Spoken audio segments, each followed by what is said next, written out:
Et si la véritable bataille ne se jouait plus dans la boue des tranchées, mais dans l'ombre, là où l'électricité s'arrête et où les chaînes d'approvisionnement se brisent? Cette nuit encore, Odessa et tout le sud de l'Ukraine ont été la cible de frappes d'une violence inédite depuis plusieurs semaines. Imaginez un instant. La ville qui s'endort, paisible, est soudainement réveillée par le vrombissement de dizaines de drones. Pas une, pas deux, mais bien des dizaines, voire plus, lancés en plusieurs vagues, chacun suivant une trajectoire précise, programmée à l'avance. Leur cible? Les ports, les terminaux, les sous-stations électriques, tous ces points névralgiques qui font battre le cœur économique de la région.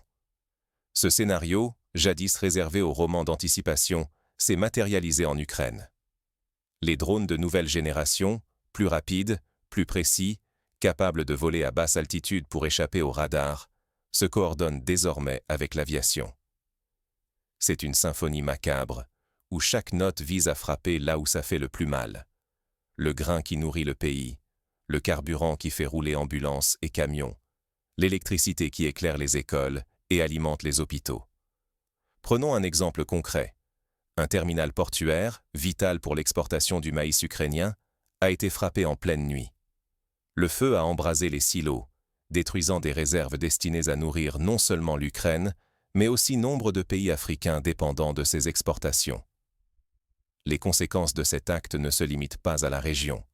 Elles se répercutent sur la stabilité alimentaire d'une partie du globe. Les conséquences sont immédiates et spectaculaires.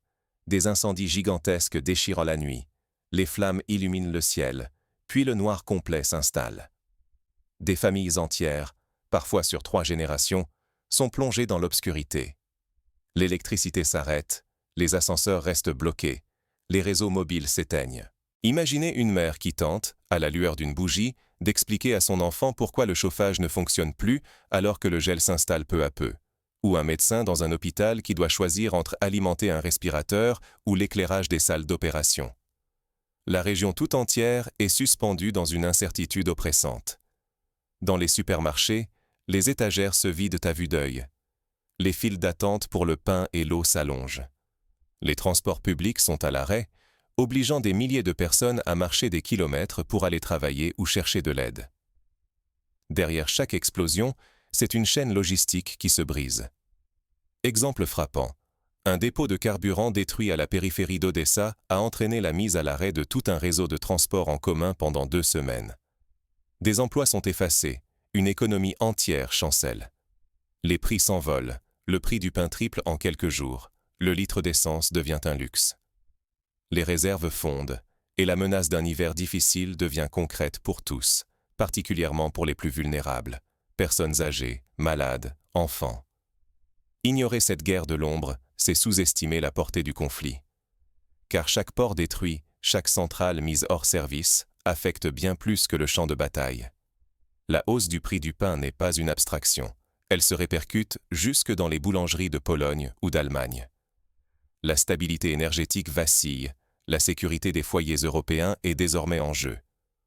En France, par exemple, l'hiver dernier, les importations de blé ukrainien ont chuté de moitié, entraînant une hausse du prix de la baguette dans certaines régions. Comment l'Ukraine et, au-delà, l'Europe en sont-elles arrivées à ce point de bascule? Pour comprendre la mécanique de cette nouvelle stratégie, il faut revenir quelques mois en arrière et observer comment, peu à peu, la guerre a changé de visage. Au printemps, les priorités et les méthodes étaient bien différentes. Les combats faisaient rage sur la ligne de front, les villes s'organisaient pour accueillir les déplacés, et la vie quotidienne, malgré les alertes, suivait un cours à peu près normal. Mais cette normalité s'est fissurée sous la pression d'une stratégie nouvelle. Pourquoi les frappes sur Odessa ne peuvent-elles plus être vues comme de simples incidents isolés? Ce qui vient de se passer dans le sud de l'Ukraine marque un tournant décisif. On n'assiste plus à des attaques éparses, mais à une offensive coordonnée, planifiée dans les moindres détails, et menée durant de longues heures contre le cœur des infrastructures du pays. Pendant près de 7 heures consécutives, imaginez toute une nuit sans répit, une pluie ininterrompue de drones s'est abattue sur Odessa et ses environs. Les cibles n'étaient pas choisies au hasard. Ports, terminaux, usines, sous-stations électriques. Chaque point visé joue un rôle vital dans l'approvisionnement, la mobilité et la capacité de résistance ukrainienne. Les images de la nuit ont montré les flammes s'élevant à plusieurs dizaines de mètres, tandis que des quartiers entiers étaient plongés dans l'obscurité par les coupures de courant. Ce qui distingue cette vague d'attaques, c'est l'engagement direct de l'aviation stratégique. Les frappes de drones et d'avions se sont succédées avec une précision glaçante, révélant une coordination poussée et une volonté de maximiser l'effet de surprise. Les forces russes n'ont pas seulement cherché à infliger des pertes matérielles, mais à synchroniser leurs efforts pour désorganiser l'arrière et réduire les capacités de réaction. Un des moments les plus critiques fut la destruction de cargaisons essentielles venues de Turquie. Juste au moment du déchargement, des drones ont frappé les quais, déclenchant des explosions massives. Les équipements concernés, militaires, drones, blindés, étaient destinés à renforcer le front ukrainien. En l'espace de quelques minutes, une partie significative de ces ressources a été neutralisée, portant un coup direct à la logistique et à la riposte. Des témoins rapportent que la détonation a été telle que les fenêtres ont volé en éclats à plus de 3 km à la ronde. L'impact de cette opération déborde largement Odessa. À l'est, à Sloviansk, un site industriel clé relié au réseau électrique a été mis hors service, stoppant toute production. À Kharkiv, plusieurs sous-stations et lignes électriques ont été endommagées, provoquant blackout, arrêt de trams et coupure du réseau mobile. Même la région de Sumska a été frappée. Un site gazier majeur s'est embrasé, menaçant l'approvisionnement en gaz de larges territoires jusqu'à l'ouest du pays. Le feu a duré plus de 12 heures, mobilisant tous les pompiers de la région. Rien ici n'est laissé au hasard. Ces frappes répétées sur ports, usines et réseaux énergétiques dessinent une stratégie de paralysie logistique. L'objectif, affaiblir l'économie de guerre ukrainienne, désorganiser la vie quotidienne et préparer le terrain à l'approche de l'hiver, quand chaque coup porté à l'énergie comptera double. Pour illustrer cette stratégie, rappelons l'exemple historique du Blitz de Londres pendant la Seconde Guerre mondiale. Les bombardements allemands visaient non seulement à briser le moral de la population, mais aussi à paralyser l'économie britannique en ciblant les ports, les gares de triage, les usines. Aujourd'hui, la Russie applique une logique similaire, rendre la vie quotidienne impossible pour miner la résilience du pays attaqué. Ne pas voir la logique derrière ce nouveau cycle d'attaque, c'est passer à côté de la véritable nature du conflit. Les conséquences dépassent le champ de bataille. Chaque centrale arrêtée, chaque port détruit, bouleverse l'économie, la stabilité énergétique et la sécurité de milliers de familles. Les infrastructures de l'arrière deviennent elles aussi des cibles, transformant la société tout entière en terrain d'affrontement. Mais quelle est la finalité réelle de cette escalation?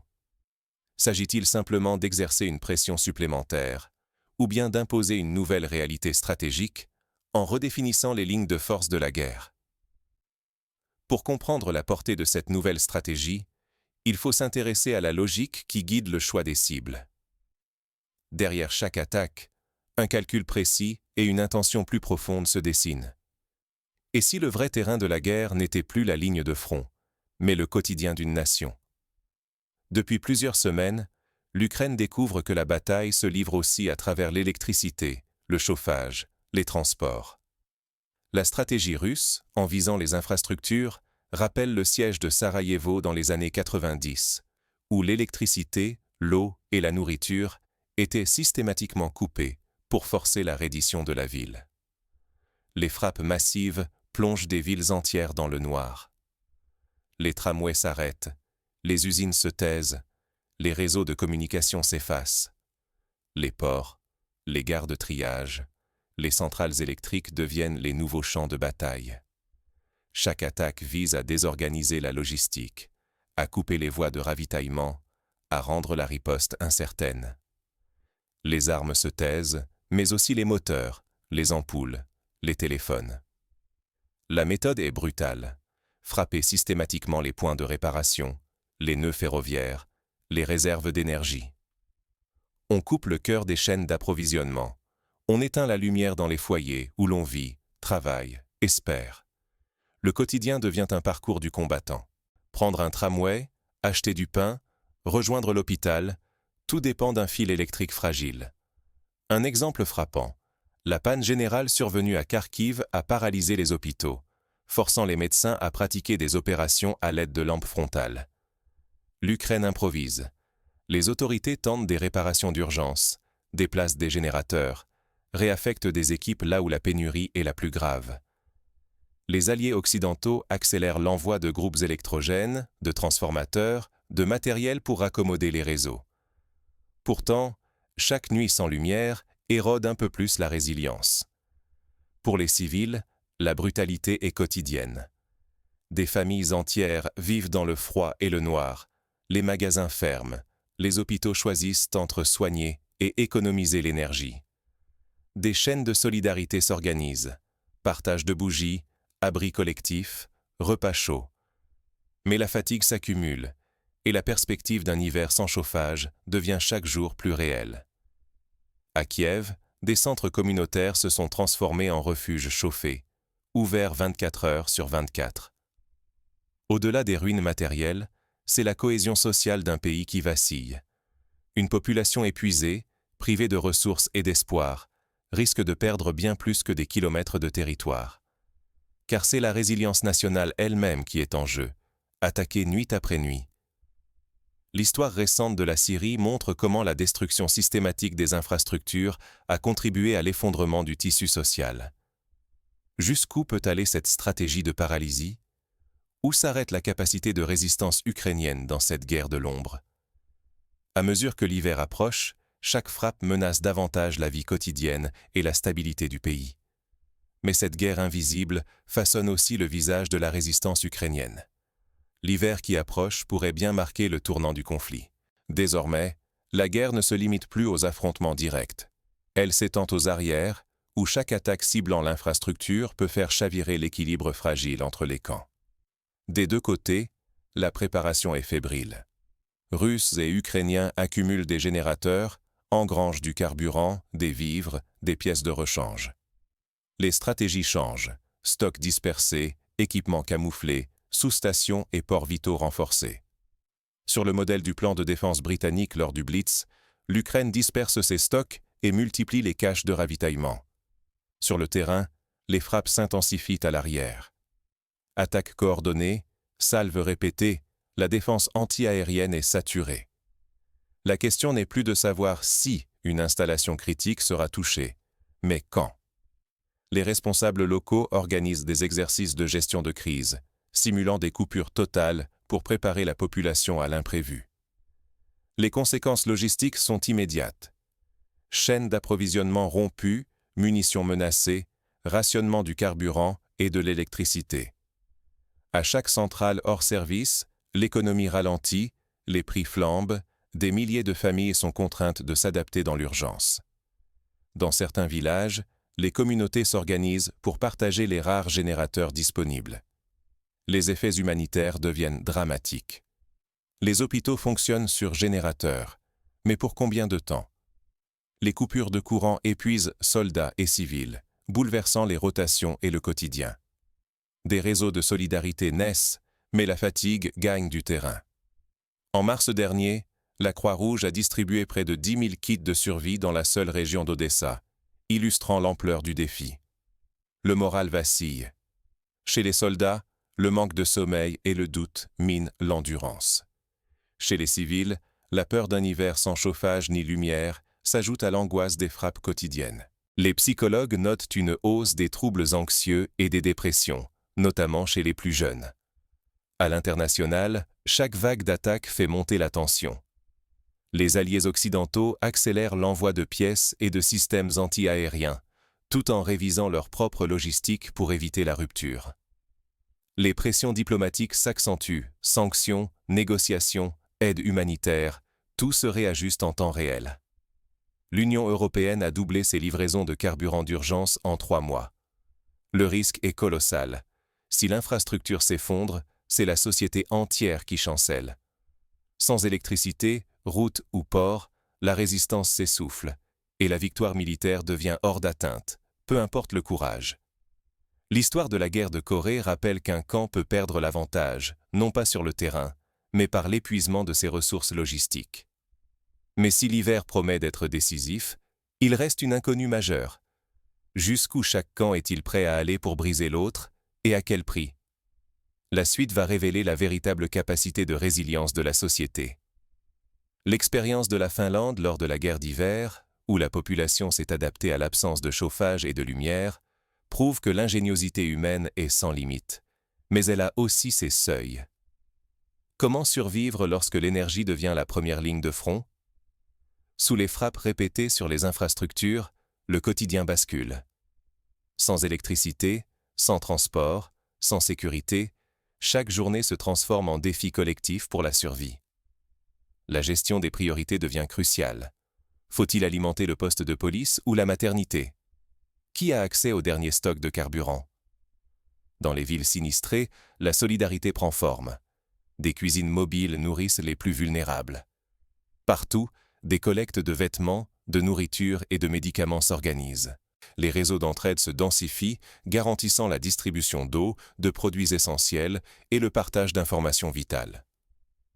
Un exemple frappant. À Lviv, des groupes de volontaires sillonnent la ville pour distribuer des repas chauds aux personnes âgées isolées. Les chaînes d'approvisionnement doivent s'adapter. Privées de leur route traditionnelle, elles inventent de nouveaux itinéraires, recours à des véhicules légers, trains lorsque c'est faisable, multiplication des points de passage. Les logisticiens innovent pour éviter les blocages, rendant chaque livraison moins prévisible et plus sûre. La distribution se fait parfois à vélo pour contourner les routes détruites. La résilience énergétique devient cruciale. Ceux qui disposent de générateurs ou de micro-réseaux locaux peuvent maintenir une activité minimale. Les réparations se concentrent sur les infrastructures vitales. Hôpitaux, stations de traitement de l'eau, réseaux de communication. Parfois, seule la rapidité d'intervention empêche la chute totale d'un quartier. Les communes testent des panneaux solaires d'appoint, suivant l'exemple de certaines collectivités allemandes pendant la Seconde Guerre mondiale. Mais un autre danger plane, la désinformation. Dans la confusion, rumeurs et fausses alertes se propagent plus vite que les faits. Les habitants apprennent à vérifier chaque message, à se tourner vers des sources fiables, à douter des informations non confirmées. Cette vigilance devient aussi essentielle que la gestion de l'eau ou des vivres. Les autorités publient chaque jour des bulletins pour contrer les fausses nouvelles.